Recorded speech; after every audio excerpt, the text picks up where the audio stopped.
Assalamualaikum warahmatullahi wabarakatuh, sahabat Ari yang masih menanti konten-konten yang sangat berarti, inspiratif, dan memberikan informasi kepada sahabat Ari. Kali ini saya akan ajak satu monolog yang memang penting saya sampaikan untuk sahabat Ari tercinta. Apa itu? Refleksi perjalanan tahun 2024. Apa yang memang menjadi berbeda di tahun 2024? Tahun 2024 memiliki nuansa euforia yang kental terasa dengan tahun politik. Kenapa? Karena ada beberapa pesta demokrasi, ada beberapa perhelatan yang harus dilakukan oleh masyarakat Indonesia, termasuk masyarakat Aceh sekalipun. Mulai dari Pilpres, mulai dari Pileg, dan mulai dari Pilkada. Jadi ada 3, Pilpres, Pileg, dan Pilkada.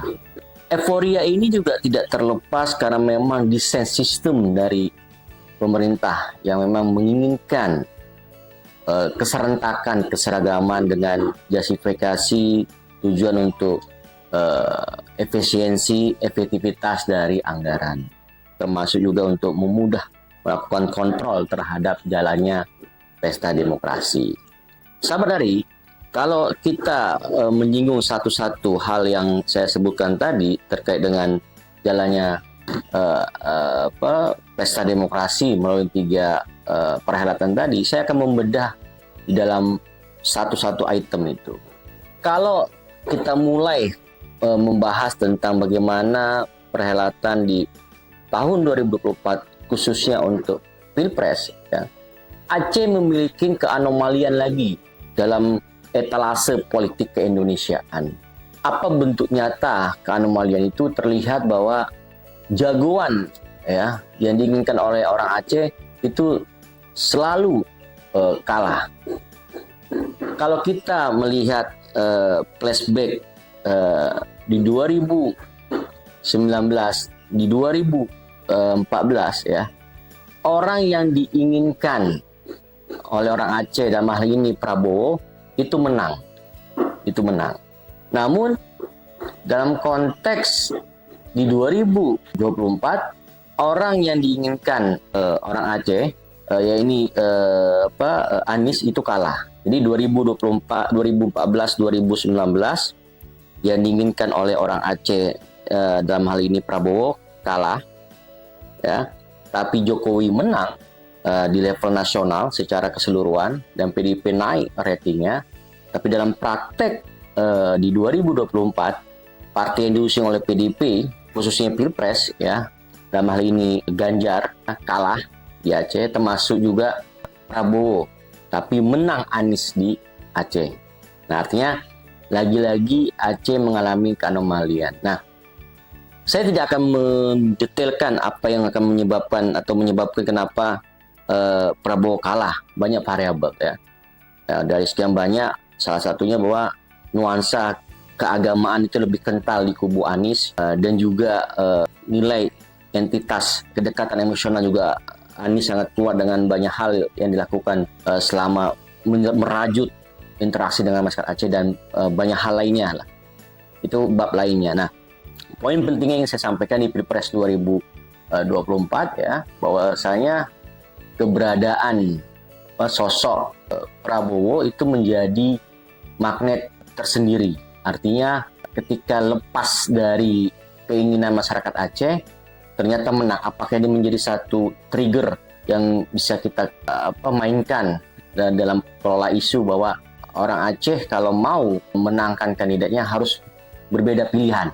Jangan sama dalam artian bahwa ketika umpamanya menginginkan Prabowo menang, berarti harus pilih kandidat lain supaya menangkan Prabowo. Artinya juga sebenarnya pada prinsipnya orang Aceh menghantarkan Prabowo untuk menjadi seorang presiden. Tapi jika umpamanya orang Aceh memilih Prabowo, bisa saja Anies menang dalam konteks umpamanya secara lokalistik politik lokal di Aceh.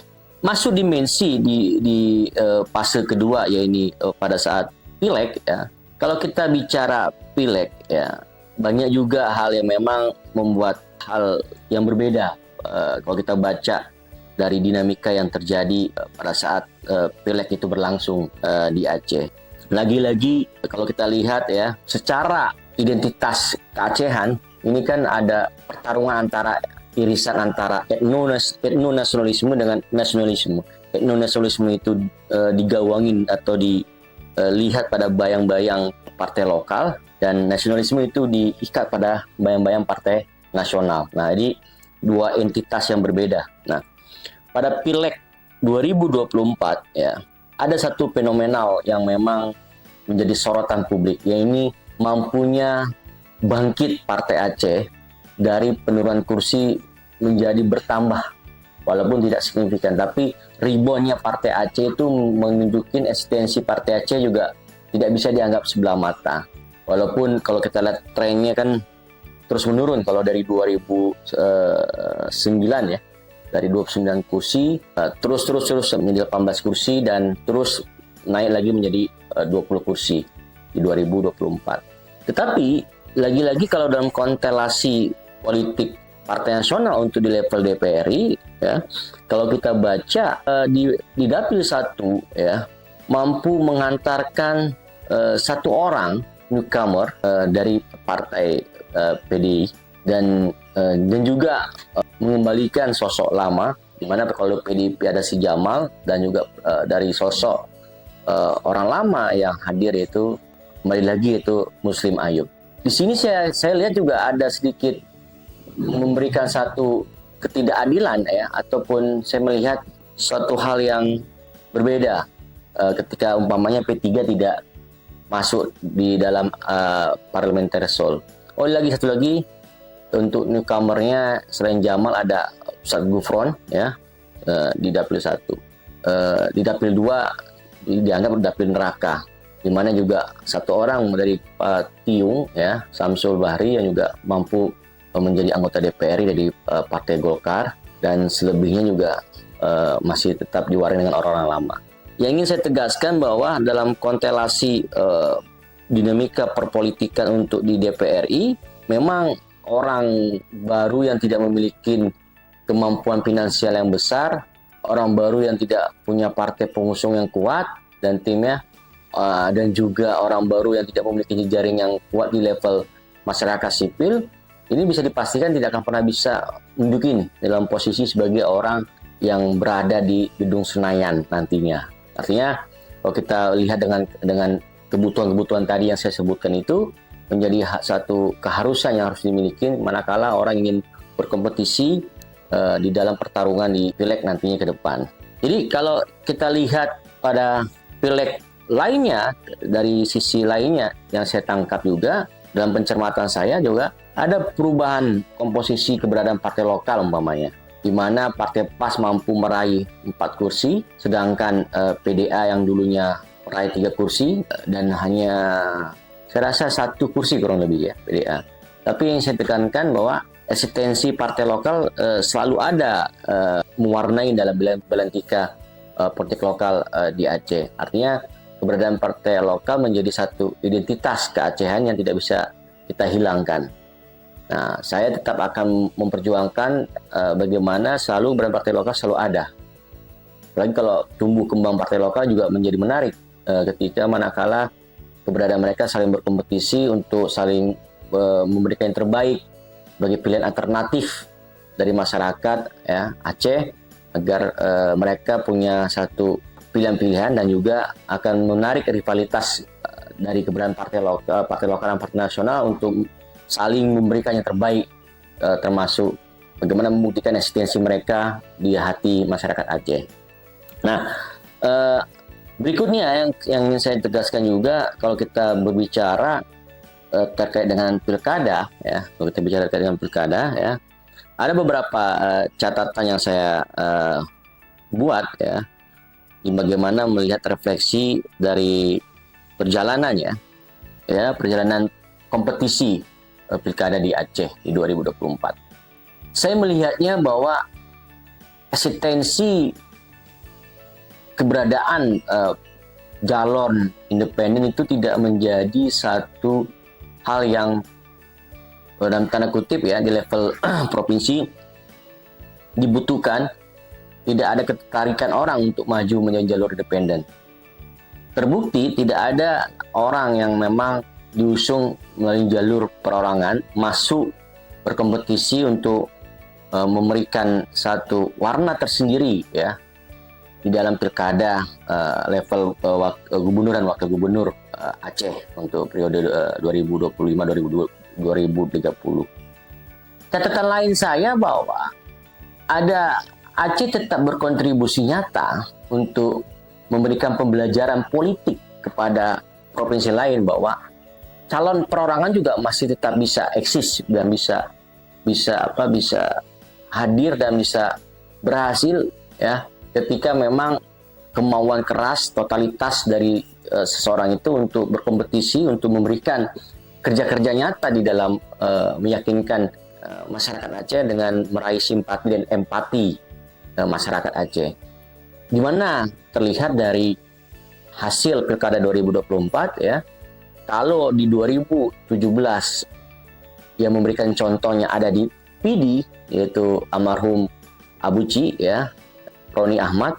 Nah, pada konteks di 2024 ini ada Muharram di Kabupaten Aceh Besar yang itu membuat kemampuan orang Aceh memanfaatkan celah dan momentum melalui jalur perorangan masih bisa teruji dan berhasil diraih. Nah, di sisi lain saya melihat dari Pilkada 2024 polarisasi antar ulama itu terasa sekali.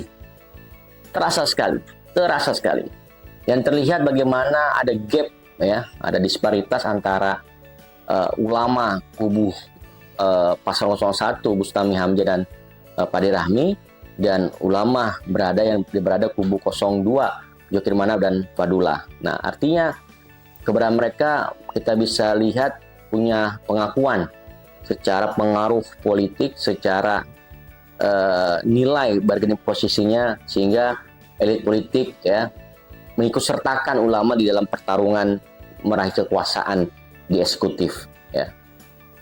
Hal lain juga yang saya juga dapat cermati ya. Ternyata ya keberadaan satu sosok yang kita anggap fenomenal ya, Bustami Hamzah yang mampu meraih dengan suara sebesar 40% lebih, ini juga tidak bisa dianggap remeh.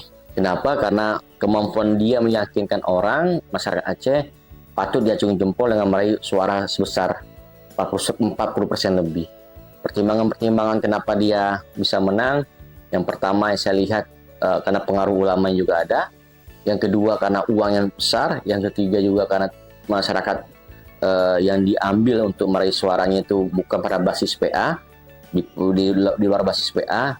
Yang keempat juga saya lihat juga nilai kerja-kerja dari partai juga ada, dan menariknya lagi karena memang pengaruh warga yang ada di kubu Bustami juga punya nilai tersendiri untuk memberikan kontribusi nyata, dan memang kita acungi jempol walaupun orang baru newcomer tapi mampu memberikan perlawanan yang sangat luar biasa, apalagi mampu menang di wilayah basis PA di PD dan Biren. Itu yang menurut saya kita harus objektif mengakuinya. Nah, catatan lain yang saya tangkap ya dari refleksi di Pilkada 2024 ya, bagaimana kehebatan ya, kemampuan dan juga keberhasilan dari penyelenggara dalam hal ini Komisi Independen Pemilihan Aceh, KIP Aceh ya, membuktikan kerja-kerja nyata mereka ya mensukseskan ya berhasilnya jalannya pilkada, walaupun dinamika itu ada dalam bagaimana kita lihat dalam memahami aturan yang memang terjadi keambiguan dan juga beberapa ritme pentafsiran di dalam aturan hukum, karena lagi-lagi Aceh dihadapi pada keanomalian, pada keasimetrisan di dalam regulasi yang wajib dijalankan secara kelokalan Aceh, karena Aceh memiliki kekhususan di dalam pengelolaan pilkada secara mandiri. melalui yang tertuang di dalam kanun pilkada. Nah, KIP dalam hal ini juga saya lihat secara nyata punya kerja-kerja yang dijalankan berdasarkan tahapan-tahapan. Tidak semua semua tahapan yang dikerjakan sukses, ya, bahkan meraih penghargaan di level nasional, diakui secara langsung oleh KPU RI, KIP Aceh. Dan banyak juga pengakuan-pengakuan yang diakuin oleh masyarakat sipil, termasuk jaringan survei inisiatif yang memberikan penghargaan kepada KIP Aceh. Penyelenggara dalam hal ini juga, ya, walaupun ada dinamika kekacauan dalam artian sedikit pada saat debat, ya, tapi tidak menyurutkan proses jalannya pilkada secara sukses, ya. Walaupun dalam dinamikanya juga diwarnain pengeboman rumah Bustami, walaupun diwarnain perusakan, tetapi lagi-lagi itu tidak memberikan satu nilai negatif dari penyelenggara, tapi malahan kemampuan mereka dalam mengelola dan mampu memastikan semua tahapan berjalan itu menjadi sorotan dan diakui oleh bukan hanya di level provinsi maupun di level Askat Aceh, tapi juga di level nasional. Nah, sahabat Ari yang saya hormati, yang saya cintai, yang nonton channel Jalan Ari ini, saya ingin mengatakan bahwa kesuksesan ini juga menjadi satu tolak ukur bahwa penyelenggara itu benar-benar bekerja nyata secara serius dalam memberikan satu tindakan-tindakan yang terlihat di publik bahwa kerja mereka tidak partisan, independen, ya, dan mampu memberikan kejelasan bahwa objektivitas ketidakberpihakan itu terlihat di dalam pelaksanaan kerja-kerja mereka selaku penyelenggara. Nah,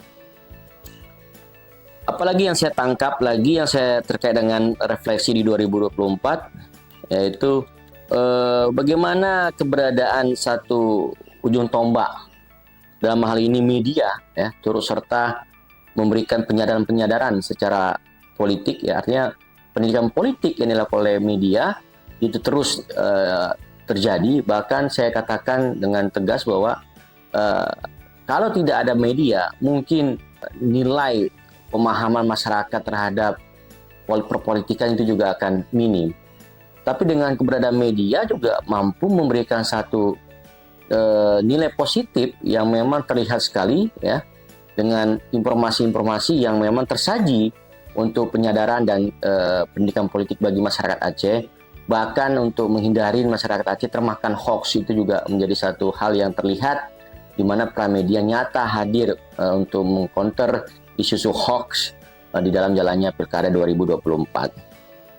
Nah, tentunya saya ingin tegaskan juga kepada sahabat Ari bahwa media menjadi fondasi utama bagian yang mensukseskan jalannya Pilkada 2024. Sehingga keberadaan media perlu diapresiasi setinggi-tingginya oleh semua pihak dan menjadi satu nilai tersendiri yang harus kita akui atas dedikasi teman-teman media yang sudah berupaya keras mensukseskan jalan Pilkada 2024. Tak terasa sudah, sahabat Ari, saya sudah sampai di penghujung monolog saya, ya. Namun saya lagi-lagi sebelum ditutup, saya inginkan sahabat Ari tetap setia dengan cara memberikan kontribusi, like, share, dan subscribe channel ini, sehingga memicu kami bersemangat lagi untuk memproduksi konten-konten yang berarti bagi sahabat Ari dimanapun berada. Banyak hal yang sudah saya sampaikan, ya, kurang lebih saya mohon maaf kalau ada hal yang tidak berkenan di hati. Tapi satu hal, nilai dari monolog ini adalah bagian dari transfer knowledge saya dan tanggung jawab moral saya pada masyarakat Aceh, kepada sahabat Ari, agar terbuka wawasan bagaimana perpolitikan yang terjadi di Aceh, bagaimana refleksi di 2024 dalam dimensi bingkai tahun politik. Sampai ketemu lagi bersama saya yang tetap setia menyajikan yang terbaik untuk sahabat Ari. Tetap setia di Jalan Ari. Assalamualaikum. Salam Jalan Ari.